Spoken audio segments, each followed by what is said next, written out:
Bonjour à toutes et à tous, vous venez d'embarquer sur les ondes de C'est quoi cette histoire, le podcast qui vous invite à remonter le temps.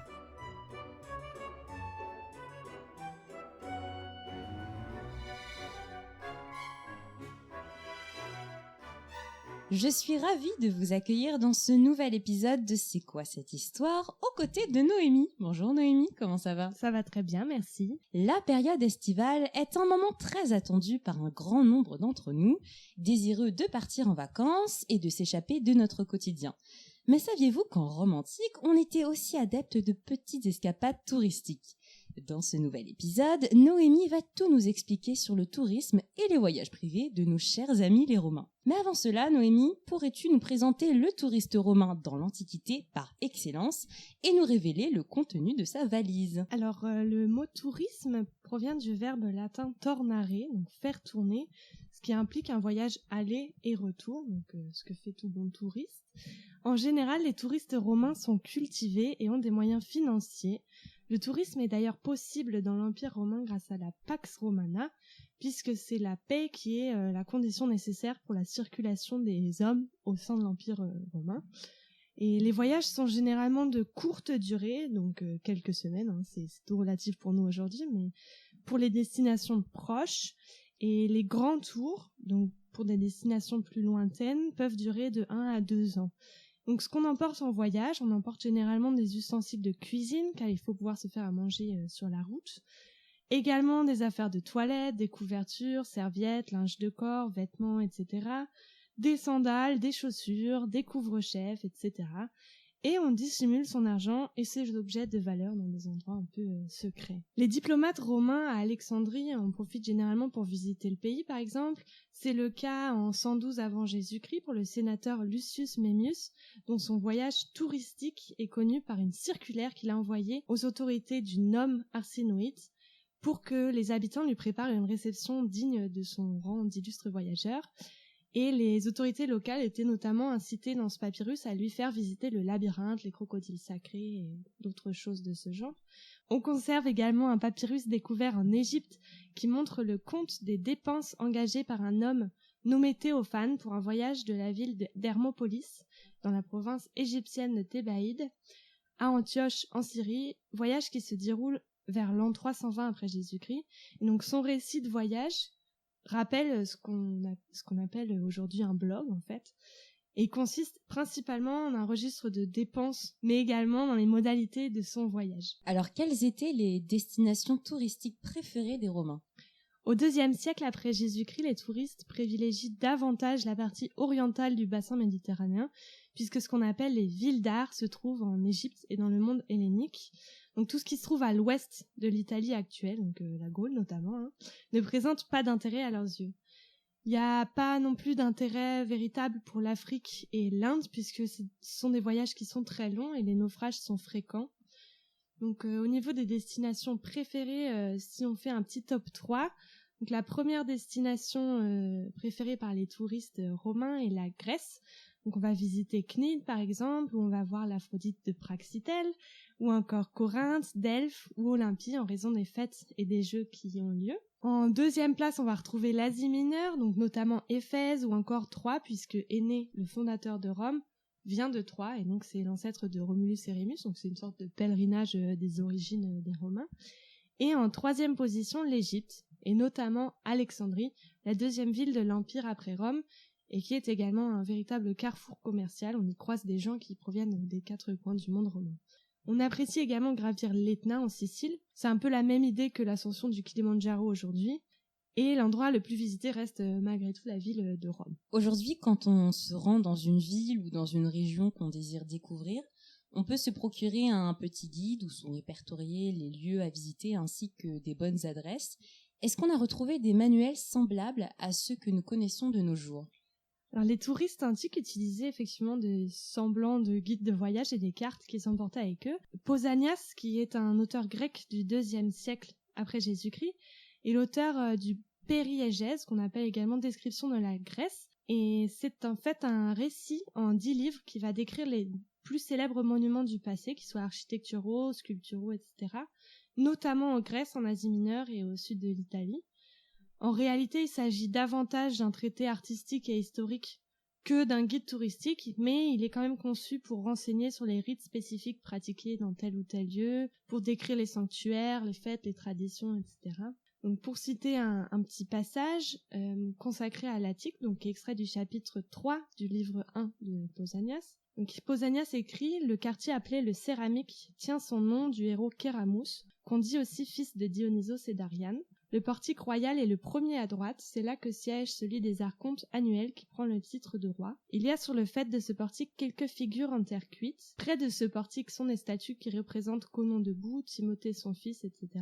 Dans le portique qui est derrière sont peints les 12 grands dieux et sur le mur opposé, Thésée, la démocratie et le peuple. On a voulu exprimer par là que ce fut Thésée qui établit à Athènes un gouvernement fondé sur l'égalité. Donc on retrouve un peu l'idée qu'on a quand même dans nos guides touristiques aujourd'hui. Est-ce que tu pourrais nous donner un exemple de programme de visite ? On va partir en Égypte, du coup. Et les monuments égyptiens à l'époque sont déjà considérés comme des antiquités puisque effectivement Ramsès II, avec les touristes du 2e siècle après Jésus-Christ, a quand même 13 siècles d'écart, donc ça fait loin. Un certain nombre de monuments à Alexandrie sont déjà emblématiques au 2e siècle après Jésus-Christ. La tombe d'Alexandre le Grand, le temple de Sérapis, la bibliothèque d'Alexandrie, le phare d'Alexandrie qui est l'une des 7 merveilles du monde antique. Et on effectue généralement aussi une étape par les quartiers dédiés à la vie nocturne, c'est un peu le rituel pour les touristes romains. On peut remonter le Nil sur des embarcations. Memphis, par exemple, est une étape obligatoire, c'est le point de départ des visites des pyramides, qui sont à l'époque majoritairement intactes, donc avec leurs revêtements. À Thèbes, les tombeaux de pharaons attirent énormément les visiteurs, comme en attestent des textes anciens ainsi que des graffitis que les visiteurs ont laissés. On vient notamment voir la statue d'Aménophis III dans la vallée des rois. Et cette statue émet un gémissement chaque matin, donc un son comparable à celui d'une cithare ou d'une lyre dont une corde se brise. Ça, c'est une citation de Pausanias, encore une fois. Aujourd'hui, on sait qu'il s'agissait probablement d'un phénomène généré par la pierre lorsqu'elle passe du froid de la nuit à la chaleur du jour. Et d'ailleurs, des travaux de restauration qui ont été entrepris par Septime Sévère ont coupé court à ce phénomène, et donc à l'attrait touristique qu'exerçait cette statue. On fait également une étape à Philae, où on visite le temple du même nom. Et voilà pour le petit voyage en Égypte. Comment les archéologues ont fait pour identifier la présence de touristes romains sur un lieu donné ? Eh bien, on a découvert un certain nombre de graffitis dans les monuments, notamment dans la tombe de Ramsès VI. On a mis au jour plus d'1 millier de graffitis antiques, écrits de manière différente d'ailleurs, donc environ 1800 gravés au burin, 300 à l'encre noire, 40 à l'encre rouge, donc c'était assez varié. Et de ces graffitis, il ressort que les touristes se déplacent toujours en groupe, que ce soit en famille, en groupe de fonctionnaires en mission, des soldats, des intellectuels, mais d'autres types de touristes encore. Ces touristes viennent d'un peu partout, de la Gaule narbonnaise à l'Asie mineure, en passant par l'Italie et la Grèce, ce qui prouve la célébrité des tombes des pharaons à cette époque.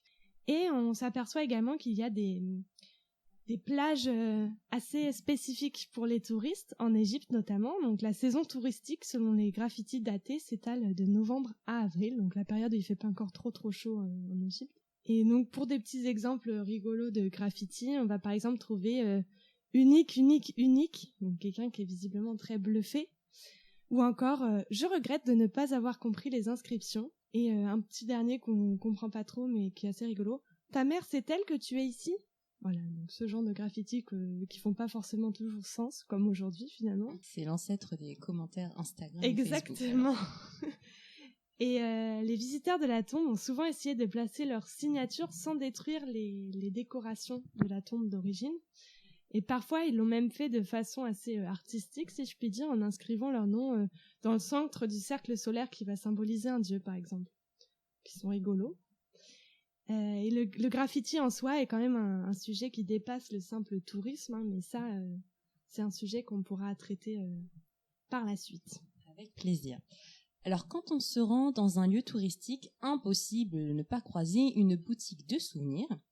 Est-ce qu'en romantique, on avait déjà cette pratique de ramener un petit objet d'un endroit qu'on avait visité ? Oui, effectivement, et il y a beaucoup d'objets différents qui se retrouvent en quantité assez importante dans les lieux touristiques. Par exemple, des flacons en verre soufflé, alors ça c'est un peu un must, qui vont présenter les principaux monuments de l'endroit qu'on visite. Donc par exemple, en Italie du Sud, la côte entre Pouzzoles et Misène est très souvent représentée sur des petits flacons en verre, donc avec les parcs à huîtres, les thermes, les palais impériaux, etc. Donc tous les monuments reconnaissables. Et on en conserve un certain nombre d'exemplaires dans différents musées du monde, donc Prague, Lisbonne, Varsovie, etc. On peut aussi ramener des petites figurines qui vont reproduire des statues célèbres, sachant que les plus riches citoyens peuvent acheter des reproductions grandeur nature des statues célèbres, chacun son budget. On trouve aussi des figurines représentant des divinités, ce qui peut rappeler les saintes vierges que les croyants ramènent aujourd'hui leur pèlerinage, puisqu'à Antioche, par exemple, on peut se procurer une petite figurine de Tuké, qui est la déesse de la chance, et qui est la déesse de ce sanctuaire. En Égypte, on peut ramener des flacons d'eau sacrée du Nil qu'on va utiliser pour rendre un culte à Isis, ou encore des biens typiques des régions où on se rend. Donc à Alexandrie, on va ramener de la soie de Chine et des épices d'Inde, puisque c'était le carrefour commercial. De Syrie, on va ramener des tissus matelassés, des objets en verre soufflé, etc. Donc, pas mal de choix. Comme tu nous l'as expliqué au cours de cet épisode, les touristes romains appréciaient se rendre à l'étranger pour voyager. Est-ce que ça veut dire qu'ils ne portaient pas ou peu d'intérêt à leur propre patrimoine, à leur propre histoire? Eh ben, c'est un peu ce que Pline le Jeune, dans ses lettres, leur reproche, justement. Pour Pline le Jeune, donc, les Romains vont trop loin alors que Rome regorge de choses intéressantes. Donc, pour le citer, il écrit « Des curiosités qui nous font mettre en route, passer la mer, nous laissent indifférents si elle se trouve à la portée de nos yeux. Nous recherchons ce qui est éloigné, peu soucieux de ce qui est proche de nous. » Donc finalement, ça nous rappelle un peu ce qui se passe aussi aujourd'hui, où on cherche à aller très loin, alors que la France regorge de belles choses à visiter. Et c'est une invitation à voyager en France, n'est-ce pas Noémie? Exactement. Merci à toi Noémie pour toutes ces précieuses informations. Si vous avez envie de creuser davantage le sujet, je vous invite à consulter la description de cet épisode pour y découvrir toutes les œuvres de référence listées par Noémie. J'espère que cet épisode vous aura plu. Si c'est le cas, n'hésitez pas à le partager autour de vous et à nous laisser un petit commentaire. Ça fait toujours plaisir. À bientôt Noémie. À bientôt. On se retrouve très vite pour un nouvel épisode et d'ici là, portez-vous bien. À bientôt sur C'est quoi cette histoire ?